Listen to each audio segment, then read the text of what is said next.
Hello, I'm Nahida and welcome back to Enoven Cake and Cookies. Today we are making a dessert that's gone very popular, Sago Rasmalai. It's creamy, light and so unique. You will want to make it again and again. Let's get started. Take 1 cup of sago or tapioca pearls. Wash them well with water. Soak sago just enough to soften, not too long. It helps hold the shape. Sago pearls are made from the starch of tropical palm stems. And let them sit for 10 minutes to soften slightly. Now pour them into a bowl. Add 1 tablespoon sugar and 1/8 teaspoon salt. Mix everything well until it comes together like a dough. Sago is commonly used in desserts across Asia, especially in puddings. This viral recipe is a modern twist on traditional Indian rasmalai.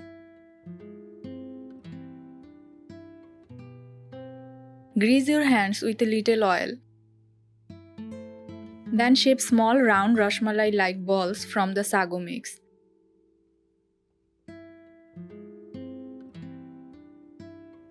In a pan, pour 2½ cup of milk. Use full cream milk for a richer texture.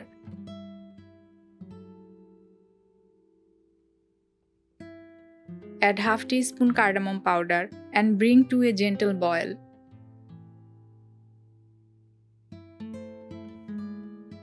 Now drop in the sago balls and stir occasionally. Homemade dessert like this avoid artificial flavors or additives. Cook for about 10 to 12 minutes on low heat until the balls turn soft and slightly transparent. Stir gently while cooking to prevent sticking.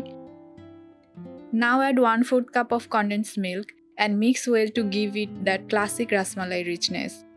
Always add the condensed milk at the end to avoid curdling. Tapioca is easy to digest and great for people with sensitive stomachs. Milk is a great source of calcium and protein. Cardamom not only adds aroma but also helps in digestion. Turn off the heat and let it cool down. You can serve it warm or chilled. Both ways are absolutely delicious. Now it's your turn to try it at home. Comment below if you are a fan of creamy dessert. And don't forget to like, share and follow Enoven Cake and Cookies for more trending and traditional recipes with love. Until next time, happy cooking and sweet moments to you all.